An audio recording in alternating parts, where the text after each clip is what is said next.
کیونکہ اس پہ کیا ریئیکشن ہوگا لوگوں کا، ہم جب ٹیم ہماری کھیلے گی لوگ کس طریقے سے اس کو لیں گے، یہ ایک ایسی چیز ہے کہ جس پہ کسی کو ابھی کوئی اندازہ نہیں ہے اس چیز کا. اس کا امپیکٹ جو ہے وہ ایک بہت بڑا جو ہے وہ سوالیہ نشان ہے. ایز اے کیپٹن کس طرح آپ فیس کریں گے؟ obviously یہ مشکل ہوگی. ایسا کہتے ہیں کیپٹن بھی بڑی مشکل ہوگی. رمیز راجہ صاحب ہمارے ساتھ موجود ہیں، پاکستان ٹیم کے سابق کپتان. رمیز راجہ صاحب بہت شکریہ، آپ کا ایک سٹینڈ رہا ہے سارے معاملے پر. اب یہ بڑی عجیب صورتحال پیدا ہو گئی ہے، کرکٹ بورڈ کا بھی موقف، ان سب کا بھی موقف. کیا سمجھتے ہیں آپ، کیسے ڈیل کیا جائے اس معاملے سے؟ دیکھیں نازک مرحلہ ہے، اس لیے کہ کرکٹ بورڈ نے ایلیجیبلٹی تو عامر کی دیکھ لی، فیزیبلٹی کے اوپر کام زیادہ نہیں لگتا ایسا کیا، اور ان پلیئرز نے ہمیں دور سے تو ایسی لگتا ہے کہ ضمیر کی آواز کو بیک کیا ہے.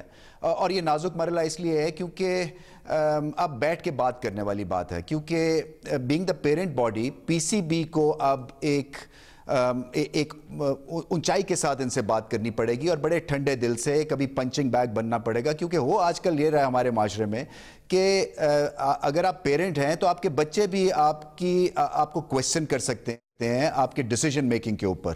تو یہ کوئی بڑی بات نہیں ہے ایک پی سی بی کے لیے کہ ان کو بٹھائیں سمجھائیں، کیونکہ میں نہیں سمجھتا ہوں کہ ان 2 پلیئرز یا 3 پلیئرز کا کیریئر سیکریفائز ہو جائے اس بات کے اوپر. کیونکہ اگر آپ نے کرکٹ کھیلنی ہے تو جیسے میں نے بھی کھیلی، میرے زمانے میں بھی میرا دل چاہ رہا تھا کہ بیٹ توڑ دوں، کسی کو مکہ مار دوں، کیونکہ ایسے سینیریو بن گئے تھے جیسے کہ یہ ہیں کہ آپ 2-3-4 پلیئرز میچ ہروانے کی کوشش کر رہے ہیں، باقی جیت رہے ہیں. بٹ پھر آپ نے کریئر کو آپ نے سامنے دیکھا اور آپ نے کہا کہ جی پیرنٹ باڈی ڈیسیجن لے، ہم ڈیسیجن نہیں لے سکتے ہیں. صاحب یہ عام بات ہے، مگر مجھے ایک بات بتائیے کہ اس تنازع کو اگر ایک طرف رکھیں اس کے ٹیلنٹ کی بنیاد پر اور اس وقت جو فارم ہے اس کو دیکھتے ہوئے، اگر میں رمیز صاحب آپ کا موقف معلوم کرنا چاہوں آپ اور پاکستان کی بالنگ لائن اپ کو دیکھتے ہوئے، عامر کی جگہ بنتی ہے ٹیم میں، چانس ملنا چاہیے اگر تنازع کو ایک طرف رکھ دیا جائے؟ اس وقت سزا بھی ملی ہے عامر کو. دیکھیں میں شاہزیب صرف یہی کہہ سکتا ہوں کہ آپ کو ایکسپیرینس کرنا پڑتی ہے یہ چیز، اور پھر جو نا آپ کی جو فرسٹریشن اور اس سارے معاملے پہ ٹیک نا بڑی ڈیفرنٹ ہوتی ہے عام آدمی کے حساب سے. اور اگر آپ نے یہ چیز فیس نہیں کی ہوتی تو آپ ایک شاید بہت آبجیکٹیو ڈیسیجن لے سکتے ہیں، کیونکہ مجھے ایسا لگتا ہے کہ میرے حساب سے وہ درست، مگر کیا میں جاننا چاہوں وہ ٹیلنٹ رکھتے ہیں یا وہ نہیں ہے؟ یہ سارا موقف جو پلیئرز کے پوائنٹ آف ویو سے آپ ٹھیک کہہ رہے ہیں کہ باہر سے شاید وہ بات نہ سمجھتی آتی ہو جو پلیئرز دیکھ رہے ہیں، جگہ بنتی ہے آپ کے خیال میں ٹیلنٹ کو دیکھتے ہوئے؟